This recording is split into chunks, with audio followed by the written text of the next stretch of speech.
தேவனே நான் ஓமதண்டையில் இன்னும் நெருங்கி சேர்வதே என் ஆவல் பூமியில். 1 கொரிந்தியர் 3:12 வாசிங்க.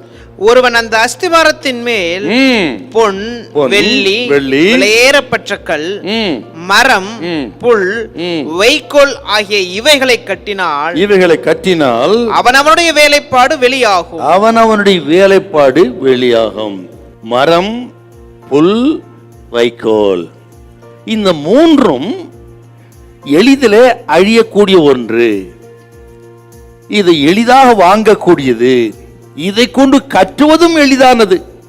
மிக சீக்கிரத்தில் அடிந்து போகக்கூடியது தாங்க மரம், புல், வைக்கோல். இப்போ இந்த அழிந்து போற பொருள் பார்த்தோம். அதுல முதல்ல மரம். இது எதை குறிக்குதுன்னா, இந்த பொன்னுக்கு நேர்மாறானது இந்த மரம். அப்படியானால் பொன் சொன்னா உண்மையான ஆராதனை.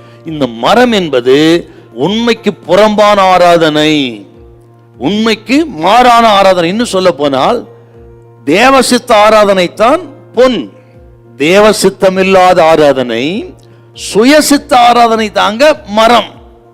நம்மை தேவனோடு நெருங்க செய்கிற, தேவனை கிட்டி சேர்க்கிற ஆராதனைகள் தான் பொன்னு. அது இல்லாம வேற எதுக்கு நேராக நடத்தினா சம்திங் ராங். அது தேவனுக்கு பிரியமில்லை. அது சுயசித்த ஆராதனை.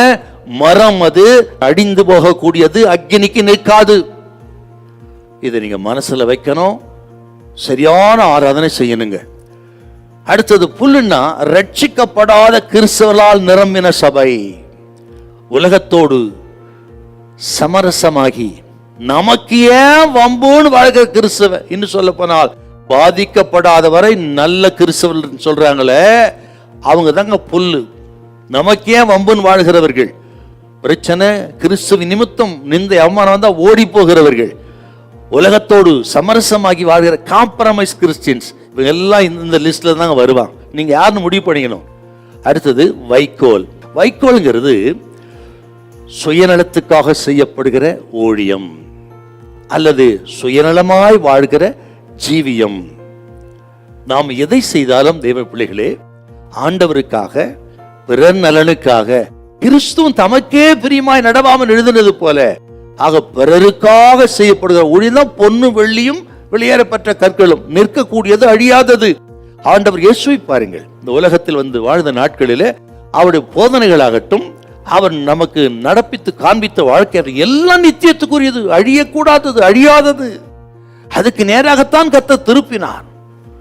அடுத்தவருக்காக வாழ்ந்தவர் இயேசு. பார்த்தீங்களா? அது கேட்கிற அருமையான கர்த்தருடைய பிள்ளைகளே, இந்த உலகத்தில் எதை செய்தாலும் கர்த்தருக்காக செய்யுங்க, பரலோகத்துக்காக செய்யுங்க. நமது கால்கள் உலகத்தில் நடந்தாலும் மேலான நோக்கட்டும், மேலானவுக்காக வாழ்வோம், பரலோகத்துக்காக வாழ்வோம். நமது ஜீவியம் முடிவுக்கு வரும் பொழுது அழியாத நித்திய சுதந்திரமாகிய பரலோகத்தின் பலனை பெற கர்த்தர் உதவி செய்வாராக. ஹல்லேலூயா, ஹல்லேலூயா.